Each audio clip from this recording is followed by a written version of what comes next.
नमस्कार दोस्तों, brain talk channel में आपका स्वागत है।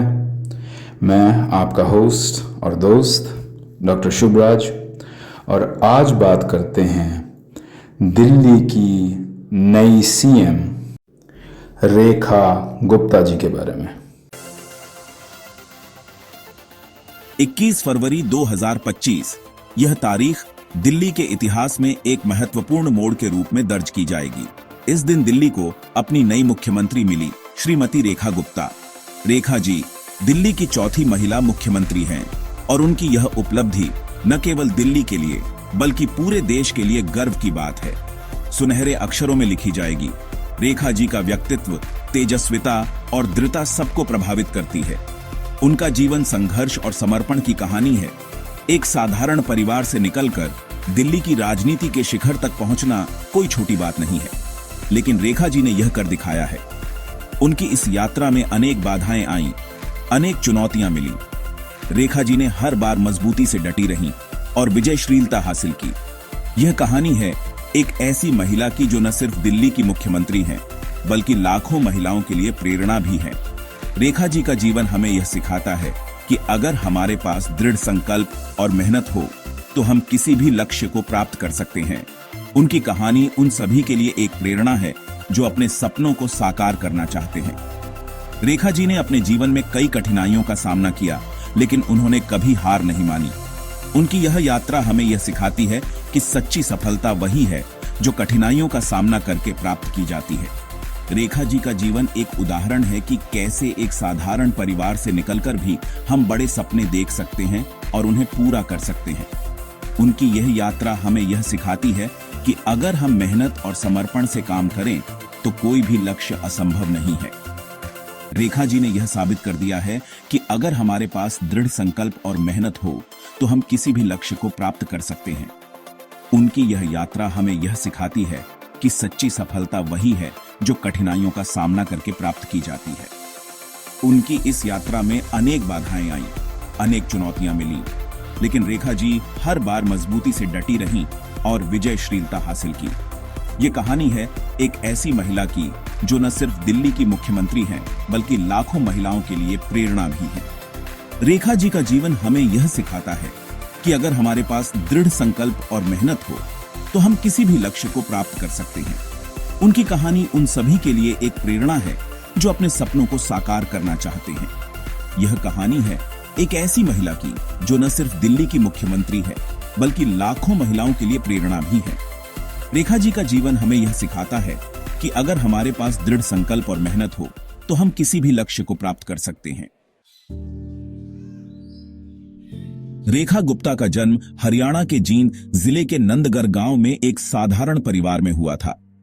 यह गांव हरियाणा के हरे भरे खेतों और शांत वातावरण के लिए जाना जाता है, जहां लोग सरल और सादगीपूर्ण जीवन जीते हैं। उनके पिता एक किसान थे और मां गृहिणी। उनके पिता खेतों में कड़ी मेहनत करते थे, जबकि उनकी मां घर के कामकाज और बच्चों की देखभाल में व्यस्त रहती थी। परिवार की आर्थिक स्थिति सामान्य थी। वे एक साधारण घर में रहते थे, जहां हर कोई अपने हिस्से का काम करता था और एक दूसरे का सहयोग करता था। बचपन से ही रेखा जी मेधावी छात्रा रहीं।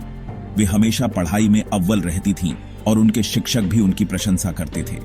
उनकी प्रारंभिक शिक्षा गांव के ही सरकारी स्कूल से हुई। इस स्कूल में उन्होंने बुनियादी शिक्षा प्राप्त की और अपने भविष्य की नींव रखी। उच्च शिक्षा के लिए वे दिल्ली आईं। दिल्ली आकर उन्होंने अपने सपनों को साकार करने की दिशा में कदम बढ़ाया। दिल्ली विश्वविद्यालय से उन्होंने राजनीति विज्ञान में स्नातकोत्तर की उपाधि हासिल की। यहां उन्होंने न केवल शिक्षा प्राप्त की, बल्कि अपने व्यक्तित्व का भी विकास किया। इसी दौरान उनकी मुलाकात मनीष गुप्ता से हुई, जो आगे चलकर उनके जीवन साथी बने। दोनों ने एक दूसरे को समझा और साथ में जीवन की नई शुरुआत की। मनीष जी एक सफल व्यवसायी हैं। उन्होंने अपने व्यवसाय में कड़ी मेहनत और समर्पण से सफलता हासिल की है। उनकी कंपनी निकुंज एंटरप्राइज स्पेयर पार्ट्स और बीमा के क्षेत्र में काम करती है। यह कंपनी अपने क्षेत्र में एक प्रतिष्ठित नाम है। रेखा जी और मनीष जी के 2 बच्चे हैं, हर्षिता और निकुंज। दोनों बच्चे अपने माता पिता के आदर्शों का पालन करते हैं।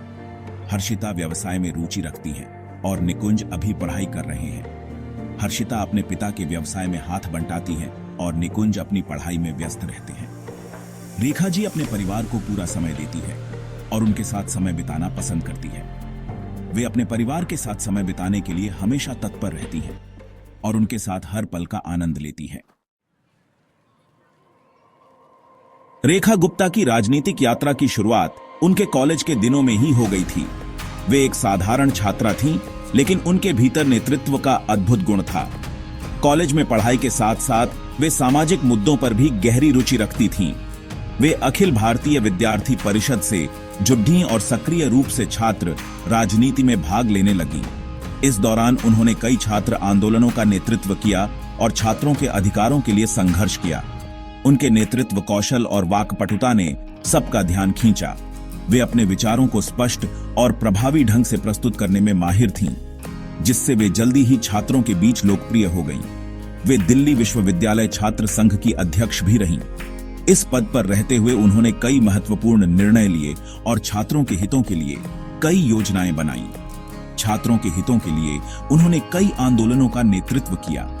उनके नेतृत्व में छात्रों ने कई बार प्रशासन के खिलाफ आवाज उठाई और अपने अधिकारों की मांग की। धीरे धीरे वे भारतीय जनता पार्टी के वरिष्ठ नेताओं की नजरों में आ गईं। उनके संगठनात्मक कौशल और नेतृत्व क्षमता को देखते हुए पार्टी ने उन्हें कई महत्वपूर्ण जिम्मेदारियां सौंपी। उनकी संगठन क्षमता और नेतृत्व कौशल को देखते हुए उन्हें पार्टी में महत्वपूर्ण जिम्मेदारियां सौंपी गईं। उन्होंने पार्टी के लिए कई सफल चुनाव अभियानों का नेतृत्व किया और पार्टी की नीतियों को जनता तक पहुंचाया।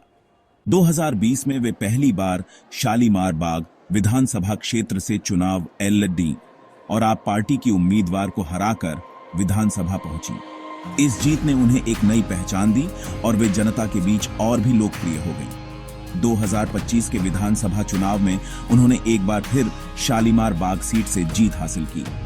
इस बार उनकी जीत और भी बड़ी थी और उन्होंने अपने विरोधियों को भारी मतों से हराया। उनके अनुभव, क्षमता और लोकप्रियता को देखते हुए भाजपा ने उन्हें मुख्यमंत्री पद का उम्मीदवार बनाया।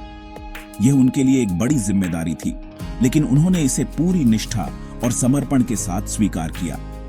रेखा जी ने सबकी उम्मीदों पर खरा उतरते हुए शानदार जीत हासिल की और दिल्ली की मुख्यमंत्री बनी। उनके नेतृत्व में दिल्ली ने कई महत्वपूर्ण विकास कार्य देखे और जनता के बीच उनकी लोकप्रियता और भी बढ़ गई। रेखा गुप्ता का राजनीतिक सफर आसान नहीं रहा है। उन्हें कई चुनौतियों का सामना करना पड़ रहा है।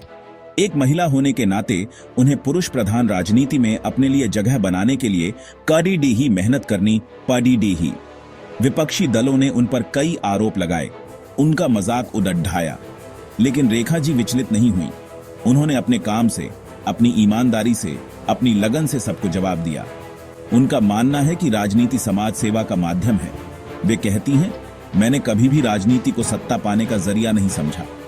मेरे लिए राजनीति जनता की सेवा का माध्यम है। वे हमेशा से ही महिलाओं, गरीबों, किसानों और युवाओं की आवाज उठाती रही हैं। उनके हितों के लिए संघर्ष करती रही हैं। रेखा गुप्ता महिला सशक्तिकरण की प्रबल समर्थक हैं। उनका मानना है कि जब तक महिलाएं सशक्त नहीं होंगी, समाज का विकास संभव नहीं है। वे कहती हैं, महिलाएं समाज की आधी आबादी हैं। उन्हें शिक्षित, स्वावलंबी और सशक्त बनाना हमारी सामूहिक जिम्मेदारी है। मुख्यमंत्री बनने के बाद उन्होंने महिलाओं के लिए कई योजनाएं शुरू की हैं। उनका लक्ष्य है कि दिल्ली की हर महिला आत्मनिर्भर बने। वे महिलाओं को शिक्षा, रोजगार और सुरक्षा प्रदान करने के लिए प्रतिबद्ध हैं। वे कहती हैं, मैं चाहती हूं कि दिल्ली की हर बेटी अपने पैरों पर खड़ी हो, अपने सपनों को पूरा करे। रेखा गुप्ता भ्रष्टाचार के खिलाफ जीरो टॉलरेंस की नीति में विश्वास रखती हैं। उनका मानना है कि भ्रष्टाचार देश के विकास में सबसे बड़ी बाधा है। वे कहती हैं, भ्रष्टाचार एक दीमक की तरह है जो देश को अंदर ही अंदर खोखला कर रहा है। इसके खिलाफ सख्त से सख्त कार्रवाई करने की जरूरत है। मुख्यमंत्री बनने के बाद उन्होंने भ्रष्टाचार के खिलाफ जोरदार अभियान छेड़ा है। उनके नेतृत्व में सरकार ने कई भ्रष्ट अधिकारियों और नेताओं को जेल भेजा है। वे कहती हैं, मैं किसी भी भ्रष्ट व्यक्ति को नहीं बख्शूंगी, चाहे वह कितना भी प्रभावशाली क्यों ना हो। रेखा गुप्ता का मुख्यमंत्री बनना उनके गांव नंदगढ़ के लिए गर्व की बात है। गांव में उनकी जीत का जश्न मनाया गया। लोगों ने एक दूसरे को मिठाई खिलाई और पटाखे फोड़कर खुशी मनाई। गांव के लोग उन्हें अपनी बेटी मानते हैं और उन पर नाज करते हैं। गांव के सरपंच ने बताया कि रेखा जी बचपन से ही तेज तर्रार और मिलनसार थीं।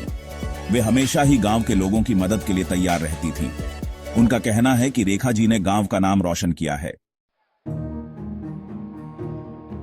मुख्यमंत्री बनने के बाद रेखा गुप्ता ने दिल्ली के लिए अपने विजन को स्पष्ट किया है।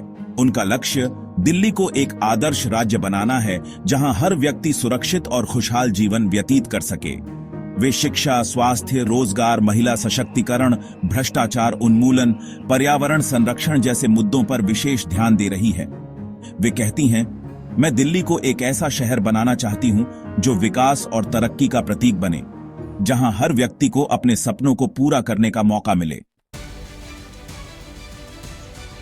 रेखा गुप्ता का मुख्यमंत्री बनना दिल्ली के लिए एक नई सुबह का सूर्योदय है। उनके नेतृत्व में दिल्ली तरक्की की नई ऊंचाइयों को छूने के लिए तैयार है। उनकी ईमानदारी, कर्मठता, दृढ़ इच्छा शक्ति और जनता के प्रति समर्पण उन्हें एक सफल मुख्यमंत्री बनाएगा। इसमें कोई दो राय नहीं है। दिल्ली की जनता को उनसे बहुत उम्मीदें हैं और उन्हें विश्वास है कि रेखा जी उनकी उम्मीदों पर खरा उतरेंगी और दिल्ली को एक नई दिशा देंगी। तो दोस्तों, ये था रेखा गुप्ता जी का पूरा राजनीतिक सफ़र। रेखा गुप्ता जी से आपकी क्या उम्मीदें हैं और दिल्ली में उन्हें क्या क्या काम करने चाहिए, कमेंट सेक्शन में ज़रूर बताइएगा। और क्या आप इस जीत से खुश हैं और क्या आपको लगता है वो एक अच्छी सीएम साबित हो पाएंगी, ये भी कमेंट सेक्शन में ज़रूर बताइएगा। आपसे मिलते हैं अगली वीडियो में। तब तक के लिए अपना और अपने परिवार का ख्याल रखें और देखते रहें